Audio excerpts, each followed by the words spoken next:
Hello and welcome to another video on this channel. So this video is one of the most awaited videos, and this video addresses one of the most frequently asked query of CS students. So the question or the query is that how should one improve his or her English skills, like how to improve your English. So first of all, before going into depth, I would like to clarify that speaking English, when I am talking about speaking English, uh, or I would say in general, improving your English has two parts. One is the speaking part and another is the writing part. So, and let me first address the writing part, like the writing skills that is required in English. So in order to improve your writing, you have to remember that you have to improve your reading.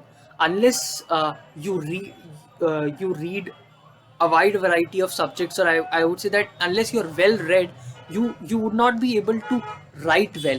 And when I'm talking about writing, what is the things that CA students would have to write? Number one, if I talk about the study stage, intermediate or accountancy, yes, I agree that most of it what we have to write is what we learn and we reproduce on the paper. Don't think that your intermediate level it tests your writing skills in any way, because it's more it's just your presentation, and what you have learned or learned you just produce. So your writing skills are not as such tested in the CA curriculum up till the intermediate stage. But when you enter the articleship stage, definitely your writing skills will come into play, regardless of which field you go, whether you go for statutory audit, whether you go for taxation or internal audit, because you'll have, if I for a moment, if I discount or if I do not think about the specific things in tax or audit, what will you'll have to write, at least emails, uh, formal communication which will happen between you and the clients or between your seniors will happen over mail. That's the minimum I'm assuming. So that will test your writing skills, your basic writing skills. So that is where it will get tested. Of course, there are various, like for example, if you get into tax, then it will require a more, I would say, a more in-depth use of your writing skills, because you'll have to draft representations for to the income tax. You'll have to read certain judgments and then interpret. So that is different thing. But for all for all profiles, your basic writing skills will be a must, specifically email writing. And if I talk about how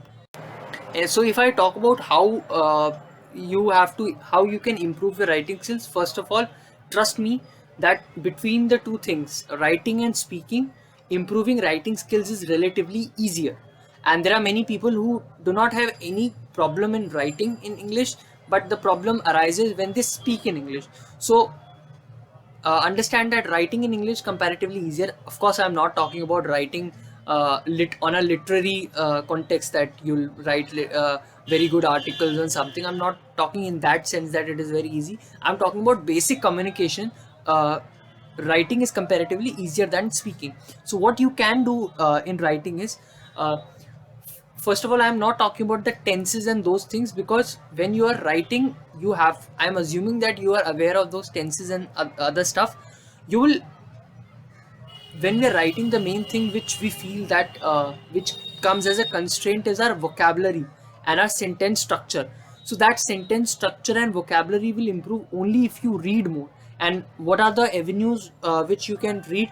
Definitely books are a medium, but do not jump into books, because some books may have their sentence structure may be very complicated, or maybe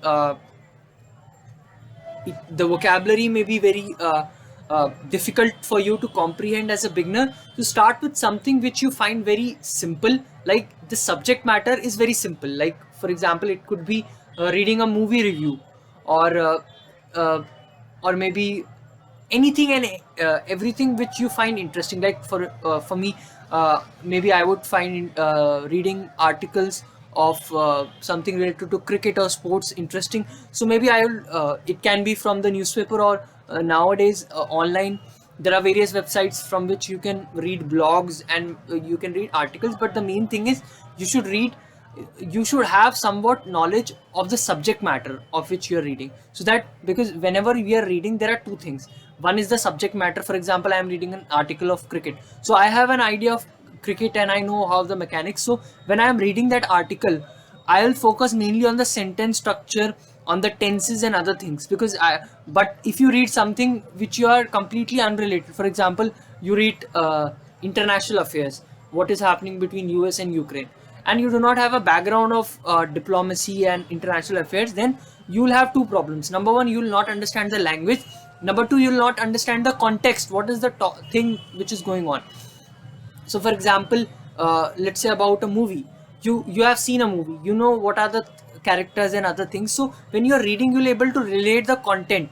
So what you will focus, just when I'm talking about reading, you have to you just don't have to read for the story sake or for the content. You have to observe the sentence structure, the tenses, how they have written.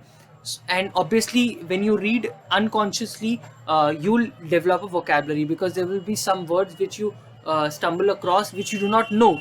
So you'll search for the meanings, and there will be some words which you will, for example, you're reading a newspaper, there will be some words which you will not understand and maybe you will ignore, but tomorrow again, the next day also, that word will come up. So some words, you'll understand that these are important words because they are generally very frequently used. So you will try to firstly understand it, the meaning from the context, and also look up its meaning in, say, an online dictionary.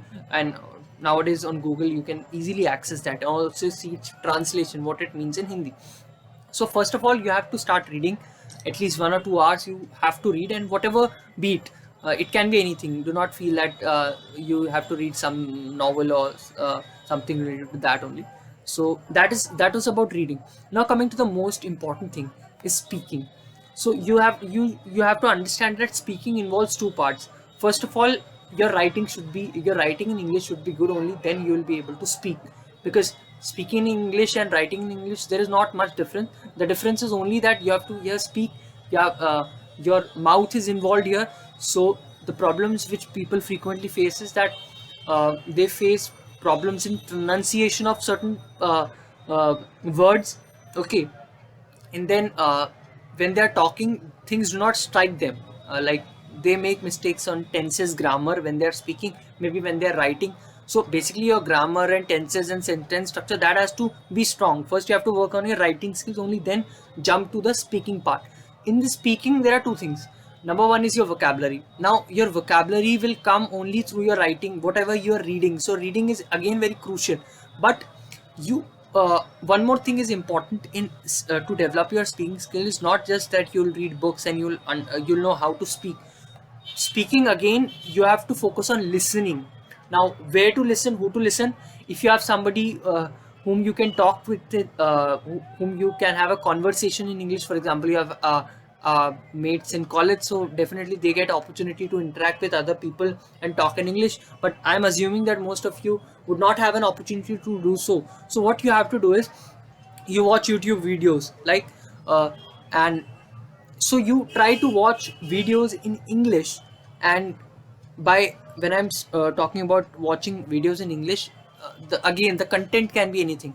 It could be news, it could be a movie, uh, it could be anything. Like, it could also be a vlog, travel log of somebody who's a YouTuber. So what you have to focus on is, like, if I'm telling about a vlogger, so the content does not matter what he's doing. He's filming himself while going on a trip.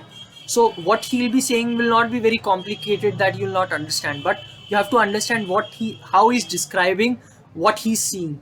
So that is also important. You'll understand what are the adjectives. Whenever somebody goes to a place, he'll say that how good it is.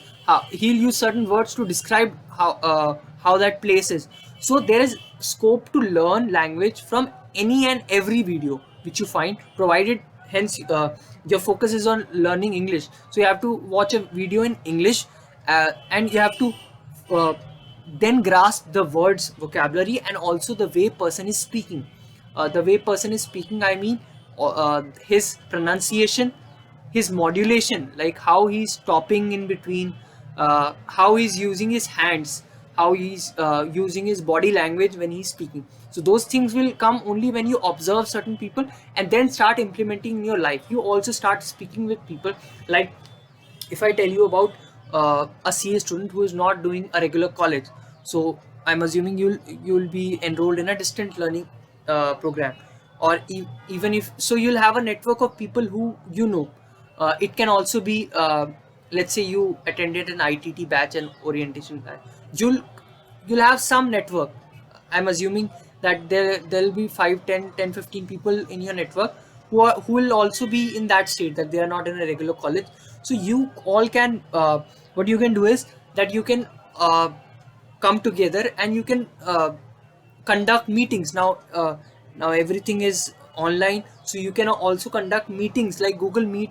You can have sessions in which you just discuss issues. Like for example, budget came, so you can yourself read the budget, and then 5, 6 of you in your peers, you can schedule a meeting, and then you discuss in English what all you understood from the budget, and you can randomly talk, and this you can schedule maybe every week, or maybe every day if you want, or every second day, or 1 or 2 days in a week, and you talk in English, so that after listening, maybe you are able to understand, you have built the vocabulary, you know the sentence structure. But unless you speak, actually, if you have the opportunities to speak at various events like your college societies, and maybe at articleship stage, if you are in a good firm, then obviously you'll have exposure to speak. But if you do not have that exposure, or you are right now at an inter stage, you are just studying, so you do not have any avenue to interact with other people,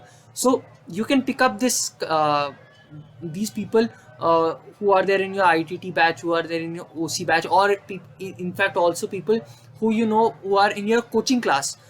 You might have taken pen drive coaching or Google Drive, but they most of the teachers have a WhatsApp group or a Telegram group, so through that you can get into contact with other people. Maybe also through LinkedIn you can get into contact with people and form a group, so that you talk, discuss issues, have a group discussion among yourselves, okay, on any topic. Now it need not be any technical topic. It could be just how you could just talk about how life is going, what are you doing, what are your plans, what did you eat, what did you read. It can be anything. The main thing is that you have to discuss, you have to talk yourself in English. This is the only way to improve English. At first, I'll summarize now that 3 things are very important. First of all, you have to start reading, and again, that reading should be of your interest. If I like sports, I would first start reading sports. Like if I give my example, I now read business newspapers, but that was not how I started. Initially, I started Hindustan Times, or Times of India, I remember, and I just used to read the back page of the cricket, the sports, whatever updates were there. After that, slowly, what I did was I started to read the front page, the main headings. Then I started to read politics, and then at last, somehow I started to read the economy section, the business section. So that took around 3, 4 years. But so you have to make a start. That was when I was in class 6. So that's way back. So that was when I started. But you can actually progress very fast because you are comparatively elder than when I started. So it took me time to transition to complicated topics. Right now you have exposure to these, whatever is being talked about in the economy, business section, or even the general news. We have some of it in the of our CA inter or foundation syllabus, so we can relate. You can relate better. So the first thing is you have to start reading, be it newspapers, be it magazines, be it just novels or online articles. It can be anything. Okay. So the second thing, which is very important, is that you have to start listening. Like if you have any video content visually, if you can listen somebody, maybe like for example, if I talk about intermediate students, you can uh, look up to videos of maybe that are conduct sessions that are conducted by ICI itself, or on YouTube. Like there are various regional branches. There is an like YouTube channel by SIRC, which I follow. So they have sessions in English. So that way, 2 things will happen. One, your knowledge will improve because they come up with sessions that are related to our syllabus, like taxation, audit. Your knowledge will improve, and also you'll know how they are speaking, and those are long sessions, like 1.5 2 hours. So you'll get to know uh, how to speak after you have done these two things. And these two things are not that you'll do in 1 or 2 days. This is an ongoing process. Then move to these groups, or you can do these all these things simultaneously also, that you start reading, start listening, you also form groups. The third thing is forming groups, coming into contact with other people, and you where you actually speak. If you can meet physically or online, you can schedule Google Meets, and you just have group discussions, you have talks regarding some things which can be very light-hearted or which can be very serious. So this is the only way you can improve your language. There is no shortcut to it. And also, do not think that language, like learning a language is like learning a course, that you are learning, that you'll take a course of Udemy, or you'll take a course of some then you'll learn English. That is not going to happen. Yes, you can take uh, you can refer YouTube videos for basics. If your basics are not very clear of tenses, that is a very small part. You will not understand how to speak English, how to communicate with others, by just knowing the basics, by just knowing the tenses. So that is not. One more thing I will tell you: do not stress more on tenses. Like, most of the people who speak English, they do not consciously think that they are using this tense, that, like, if it is I, should I use I has, or should I use I have. So these kind of thoughts do not come in an English speaker's mind, or for that matter any person who's speaking any language. Because, like, if I hear I has, I'll feel it is awkward, so I'll understand it cannot be I has, it has to be I have. So this comes naturally when you listen again and again. Tenses will uh, get they will be taken care of automatically, so you do not have to stress more upon that thing. You have to focus on listening, reading, and forming groups where you communicate. I hope you liked this video, and please share this video with your friends, and also comment down and suggest what topics you want for the videos on. Thank you.